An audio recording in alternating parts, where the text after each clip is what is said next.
Mau bilang suka bilang di sini, cuman Ada rahasia yang tidak bisa ada rahasia dijelaskan. yang sebenarnya tidak bisa.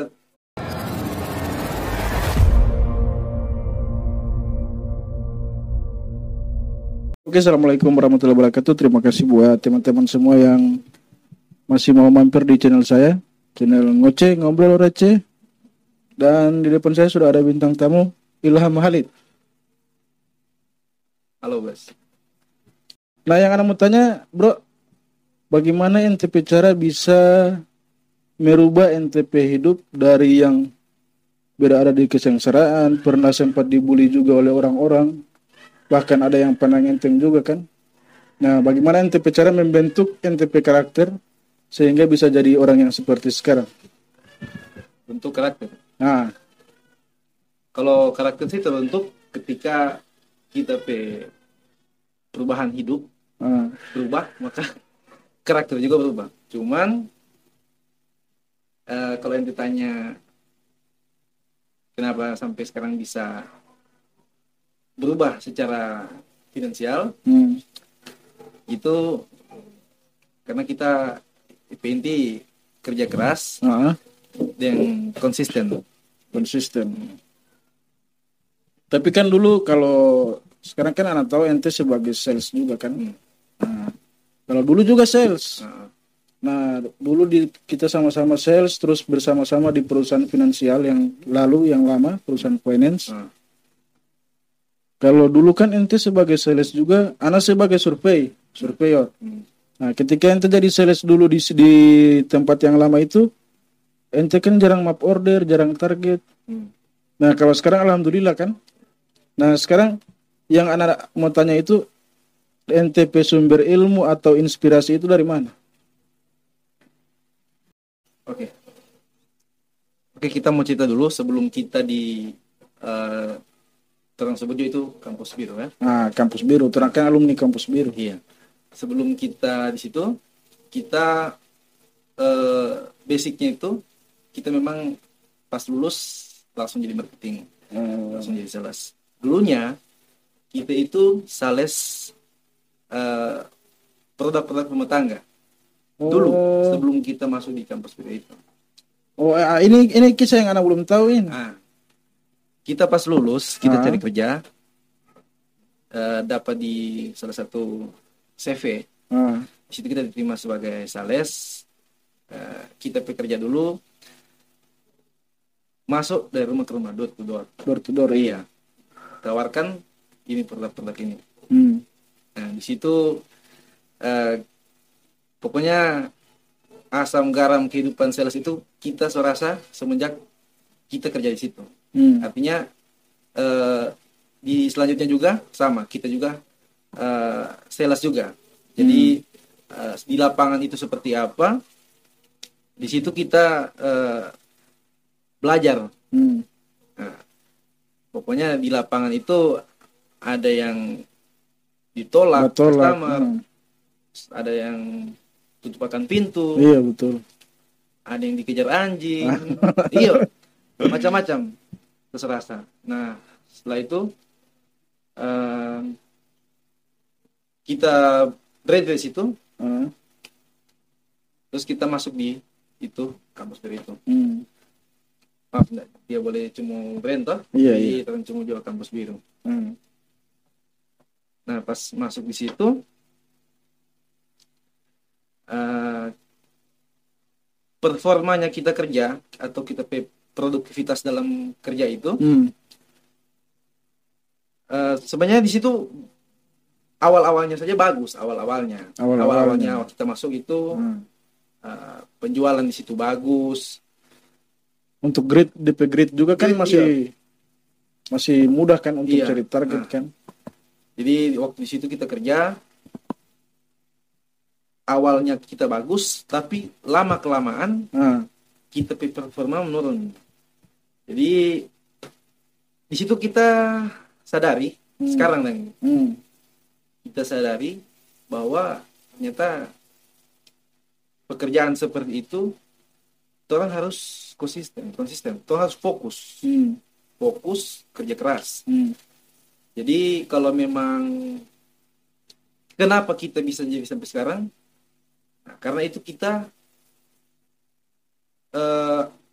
pelajari, kita introspeksi ulang bahwa ternyata kita kemarin itu gagal ya karena kita tidak fokus. Untuk pekerjaan itu akan berhasil ketika terang fokus. Iya betul itu.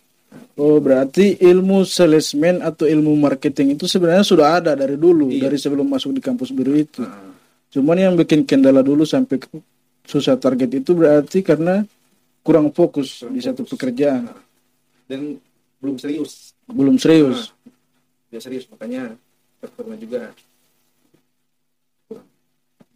Terus yang maksudnya yang Mbak ajak PNT untuk jadi sales di salah satu dealer besar di Gorontalo ini, siapa yang Mbak ajak? Nah, kalau yang ajak itu kita PKK sendiri. Awalnya itu kita dari semenjak kita berhenti dari kampus biru itu, kita kerja di Manado. Oh sempat kerja di Manado? Kita kerja di Manado. Di Manado kita macam-macam. Ada Alfamart, Grosir, ada tempat futsal, kita kerja di situ. Di situ kita selama kerja di Manado itu selama 5 tahun, tapi pindah-pindah tempat kerja. Selama 5 tahun itu, kalau mau bilang tidak ada hasil yang kita bawa di sana. Jadi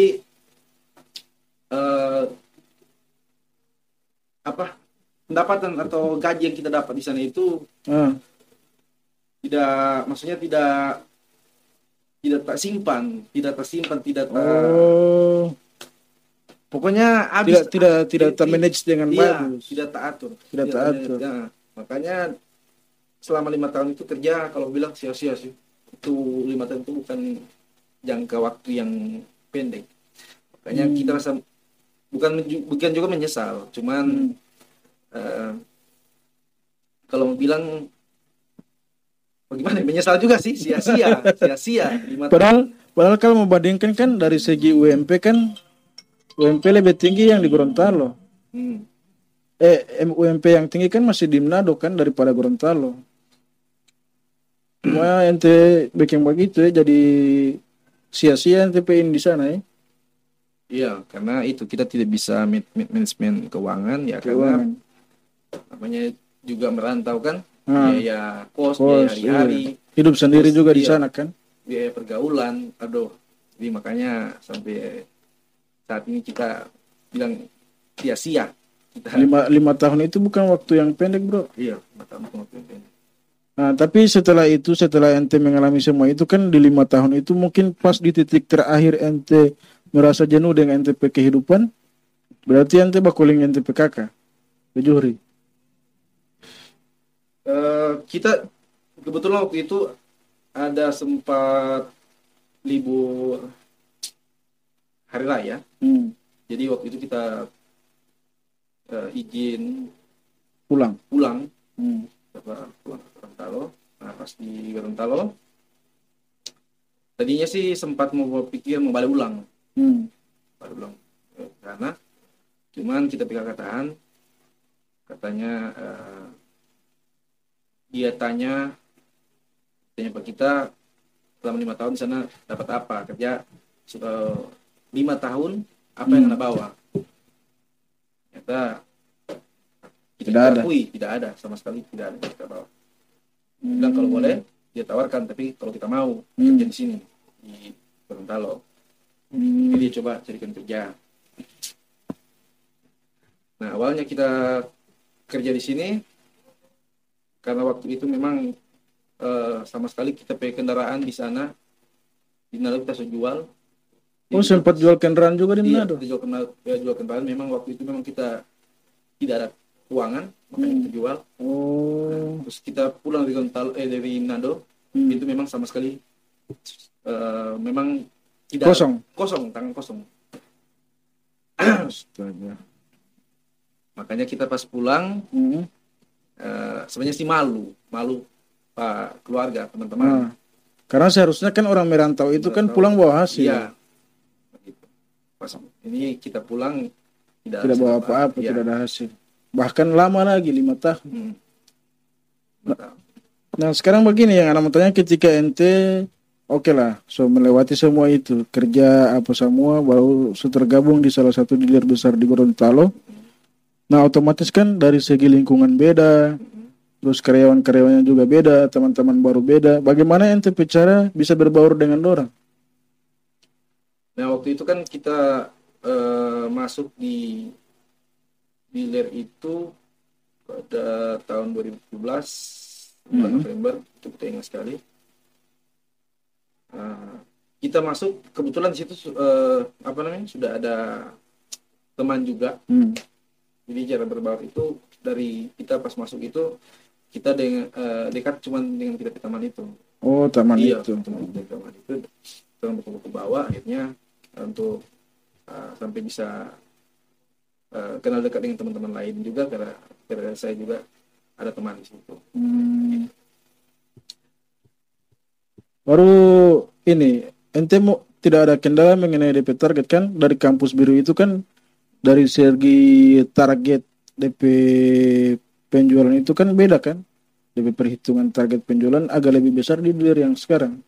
Nah bagaimana ente cara brief ente target per minggu per bulan sampai ente bisa target? Waktu itu kita di pikiran kita mau jual jual ini barang termahal kedua setelah rumah. Iya betul Auto. Jadi di pikiran saat itu kita berpikir tidak mungkin. Iya akan mampu. Di awal ente balik ke situ kan, walaupun kita basicnya sales, tapi iya, yang barang yang kita jual beda dengan ini barang mahal pak. Dia primer ini kebutuhan primer bukan lagi kebutuhan sekunder. Makanya awalnya itu kita pikirannya ini hal yang tidak mungkin kita mau lakukan. Cuman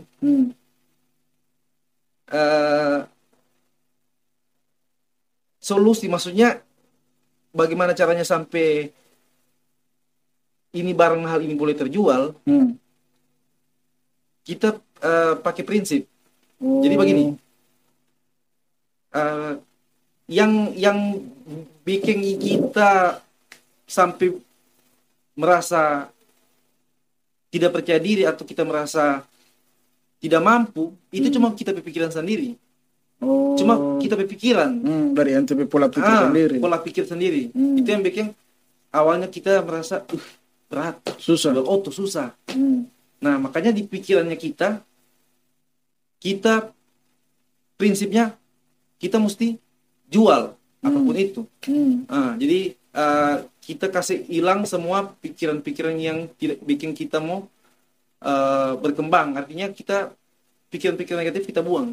Jadi kita optimis. Apapun itu tetap jalan terus. Kita yakin begitu. Nah dari situlah kita mulai coba jual foto, dan akhirnya ada yang beli, ada konsumen. Awalnya dalam 1 bulan 1, akhirnya alhamdulillah bisa, sekarang sampai pernah bulan Desember tahun 2019 itu kita jual 7 unit. 1 bulan. 7 unit. Itu mobil pribadi atau ada Gabung, DP? ada komersil, ada mobil pribadi. Oh, ada komersil, ada pribadi. Gitu. Baru sekarang begini, NTP cara mendekati konsumen, karena ini kan kalau turun di kampus biru yang konsumen atau customer yang orang tangani itu adalah customer kalangan ekonomi di bawah atau ekonomi menengah lah. Kalau sekarang kan yang orang tangani, yang ente tangani kan customer yang menengah ke atas, baik dari segi pendidikan. Iya, betul. Nah, DP kendala bagaimana ente cara menghadapi dorang? Iya, oke. Memang kita akui beda ketika orang mempresentasikan barang ke konsumen yang kalau mau bilang maksudnya kan ada DP red dan jadi untuk yang menengah ke bawah itu mungkin orang tidak perlu terlalu mengalami kayak psikologis begitu. Jadi tidak perlu tenaga ekstra orang dengan orang. Makanya dengan sekarang perbandingan dengan penjual produk elektronik dengan mobil itu, pembawaan ketika orang presentasikan konten produk ini yang orang mau jual. Nah di situ pasti orang mesti kuasai produk dulu, produk knowledge. Begitu. Memang sih kalau di auto sebagian orang sudah paham auto, cuman setiap auto itu ada DP fitur-fitur atau DP apa istilahnya spesifikasi yang belum orang tahu, belum konsumen tahu. Nah di situ kita usahakan kita mesti hafal, mesti kita pelajari, dan kita mesti di luar kepalanya kita. Nah, dan ini kan tuh orang mau jual auto ini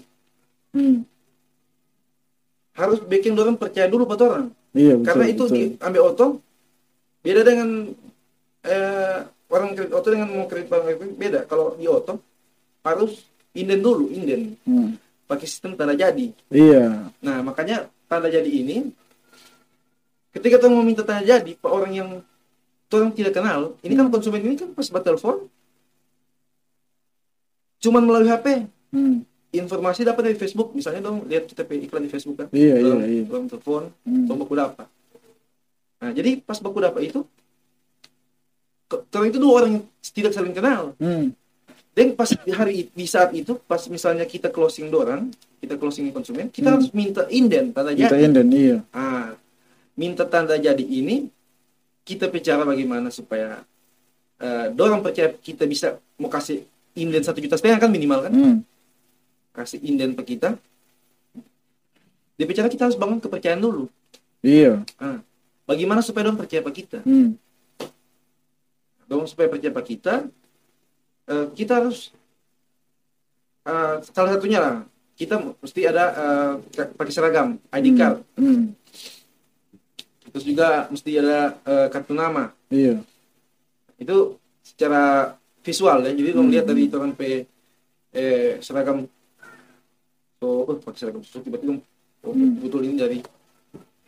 Jadi salah satu cara orang membangun kepercayaan dari customer itu adalah personal branding sebenarnya. Iya.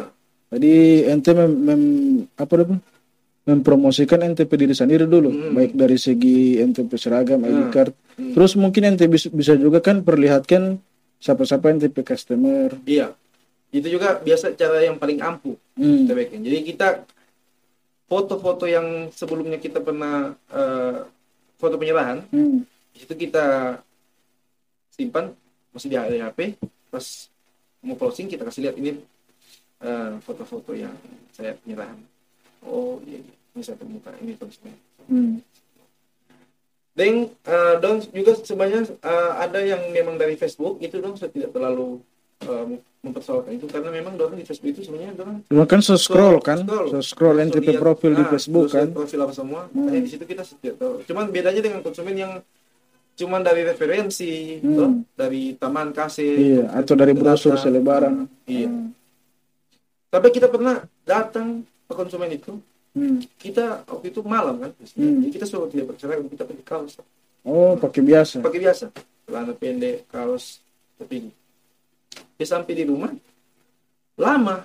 Jadi lama itu dia pasti ada keraguan daripada dia. Ada keraguan. Dia mau cari tahu apakah memang betul kita sales apa sama. Akhirnya kita pakai cara yang tadi itu tadi. Kasih lihat DP foto-foto penyerahan. Iya, ini sebelumnya kita saya sudah pernah kasih tahu itu. Oke lah, sekarang begini, ente kan sobat cerita tentang ente sebuka ente profil diri bahwa ente sales auto kan. Nah sekarang biasa yang terhambat dari customer yang mau ambil auto itu DP proses kadang bikin lama pada orang. Kadang orang down juga di situ dari segi inden lama. Kan so inden baru tunggu DP proses lama. Kira-kira bagaimana ente cara bakasih tahu pada orang atau bakasih tenang pada orang? Karena ada customer juga kan yang tidak bisa tenang. Baru dia inden ini hari DP besok semua buat telepon atau 2 hari kemudian semua buat telepon batanya DP auto. Nah, bagaimana DP cara ente mau kasih tahu pada orang bahwa ini DP berkas ini betul-betul sementara tahap proses, baru orang bisa percaya dengan bisa jadi sabar batunggu. Nah, itu memang sering terjadi.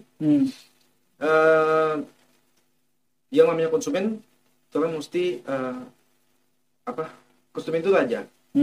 Jadi walaupun misalnya orang nanti komplain atau orang permasalahkan masalah jangka proses yang lama, kita mesti ya kalau memang lama ya kita akui memang lama. Cuman kita kasih penjelasan yang masuk akal, yang bisa dong terima. Makanya kalau memang terkendala karena memang proses leasing yang lama, kita jelaskan. Jadi yang kita jelaskan juga bahasa yang bisa dong mengerti begitu. Jadi dong paham. Berarti yang ente jelaskan itu bahasa yang bisa dorang mengerti, dan yang benar-benar real terjadi. Iya, yang real terjadi. Biasa kan kalau sales-sales lain kan orang kasih angan-angan, kasih ini. Sebenarnya begini bro, karena pas waktu proses berkas itu kan yang jadi pertanyaan konsumen itu berapa lama jangkanya. Yang kedua, lolos nggak berkasnya ini?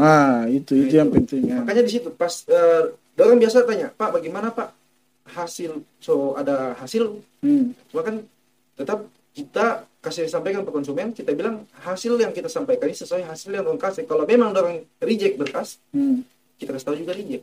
Baru uang kembalikan. Uang kembalikan itu butuh waktu juga. Jadi pas mau minta penarikan inden, kita ajukan dulu apa semua, kita jelaskan DP prosedur. Berarti sebelum ente close order pada orang konsumen, ente jelaskan dulu DP keribatan, DP ribet-ribet itu dong pada orang, supaya orang ketika ente ada kendala pas untuk proses itu kan orang bisa mengerti. Iya.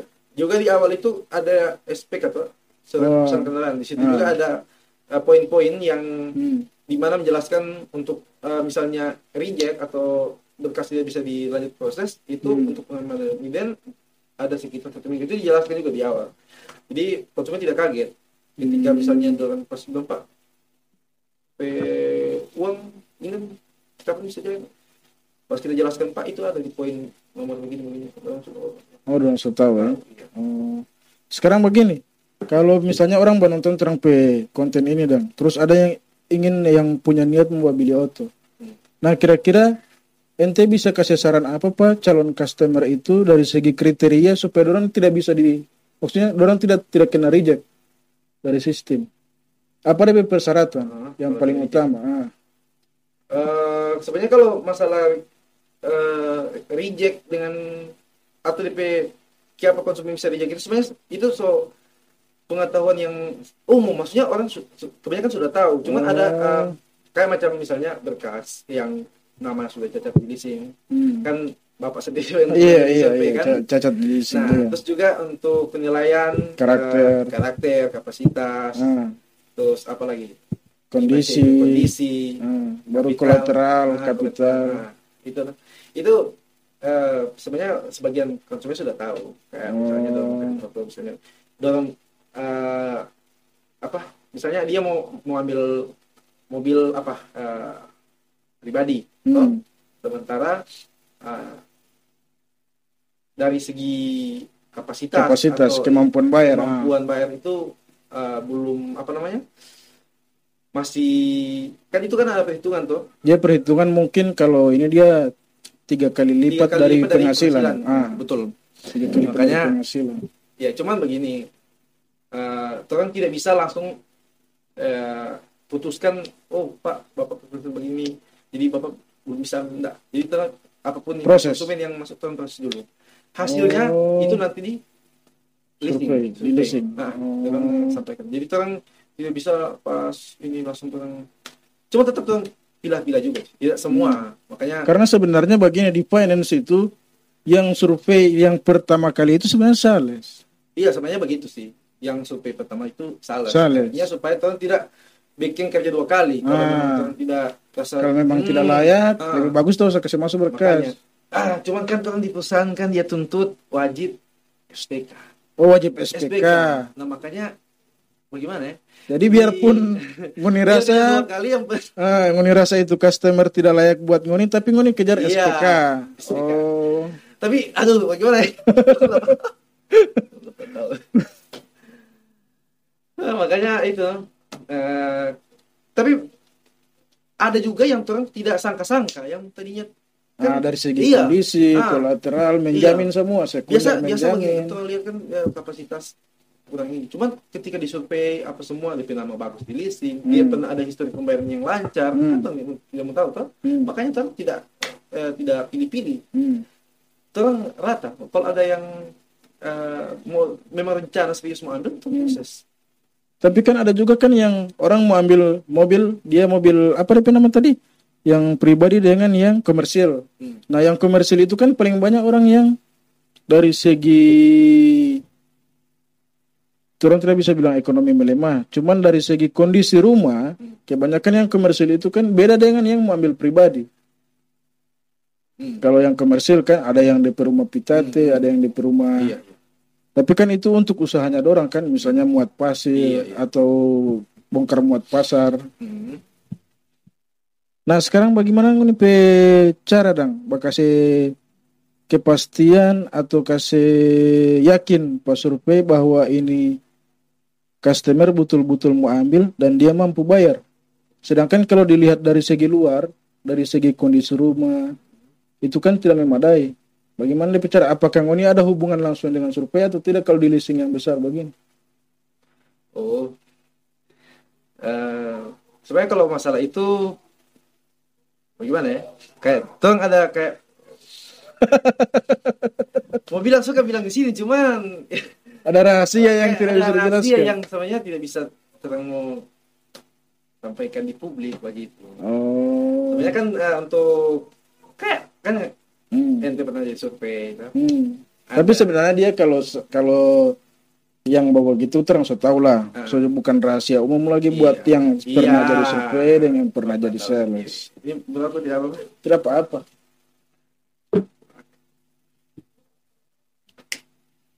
Untuk sebagai DP penutup, Ana mau tanya begini. Ente kan sekarang sudah terbalik ente kehidupan. Oke. Terus Ana tahu ente kisah percintaan dulu bagaimana. Ente juga tahu Ana kisah percintaan dulu bagaimana. Yang Ana mau tanya sekarang, kapan kira-kira ente bisa kasih kepastian ente cewek yang sekarang? Kalau kepastian sebenarnya karena bagaimana ya, orang manusia hanya bisa merencanakan yang tentukan atau yang kasih terang kapannya itu pastinya itu di atas yang tentukan. Makanya untuk sekarang kita pokoknya berdoa aja. Tapi persiapan sudah ada. Kalau untuk persiapan ya ada. Ya persiapan secara material, secara finansial, secara mental. Oke, kalau secara finansial ya alhamdulillah pasti so ada. Cuman kan maksudnya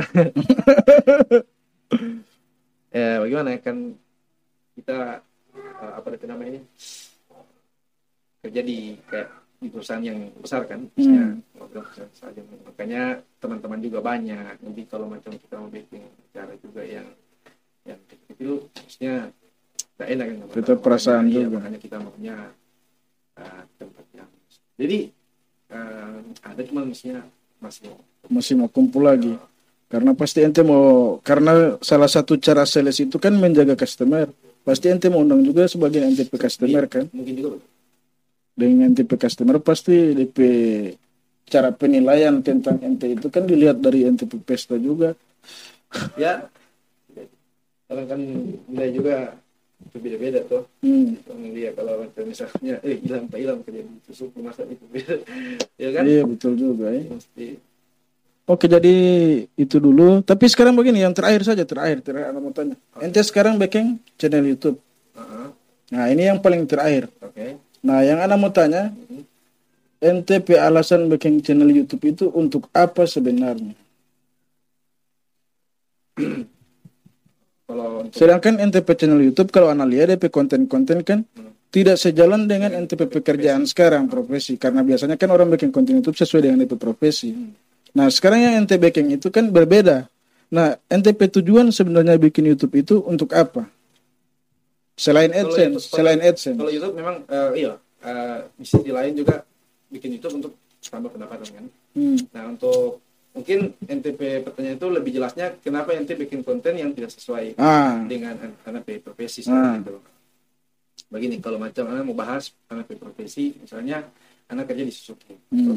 Di situ berarti anak mesti bikin konten mau bahas mobil Suzuki, otomotif konten otomotif. Konten otomotif.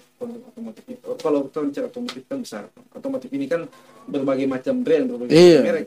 Nah, sedangkan kita ada di salah satu cuma salah satu brand. Makanya di situ kalau macam misalnya kita bahas, kita kembalikan ke awal. Kalau kita bikin YouTube berarti tidak pendapatan. Makanya kalau kita bikin hanya di brand satu brand, otomatis yang bukan juga kita bilang yang suka terlihatnya terang sedikit, cuman alangkah baiknya kalau terjun ke otomotif di bikin channel mengenai otomotif itu bahas semua brand. Oh, tidak bisa berpatokan di satu produk, satu brand. Mungkin juga tidak bisa. Artinya kalau kita bahas di satu brand, orang kan ada yang suka cari di YouTube itu, ada yang suka cari brand lain. Iya, betul. Ada yang suka yang cari berbagai macam brand kan. Makanya kalau kita cuma bahas brand yang satu brand makanya tidak akan berkembang, konten tidak berkembang. Betul. Gitu. Oh, berarti salah satu NTP alasan untuk jadi YouTuber ini hanya untuk menambah pendapatan. Untuk masalah konten yang kita bahas itu sengaja kita bahas ya yang berbeda dengan profesi ya, karena cari aman. Ya, cari aman juga. Kalau Pak Ilham mau promosikan Pak Ilham channel boleh juga? Oke, selain promosi channel, kalau teman-teman yang kita kasih jelaskan dulu kita ke channel. Kita ke channel itu Lams Pekol. Isi channel itu masih random. Sekarang kalau teman-teman YouTube, teman-teman di rumah yang mau kepoin kita ke channel, bisa langsung dicari saja di YouTube Lams Pekol. Dan jangan lupa di subscribe yang penting. Tonton dulu lah, tonton dulu video-videonya, di subscribe. Dan kemudian untuk teman-teman yang lagi butuh mobil komersil, mobil passenger, kebetulan saya kerja di dealer mobil, bisa langsung kontak saja di nomor WA. Bisa bilang sini? Bisa, silakan. 0853 40 06 6194. Nanti kalau kalian teman-teman yang mau tanya-tanya mengenai mobil, ya jadi mobil Suzuki ya, bisa langsung hubungi nomor saya. Oke, terima kasih. Assalamualaikum warahmatullahi wabarakatuh.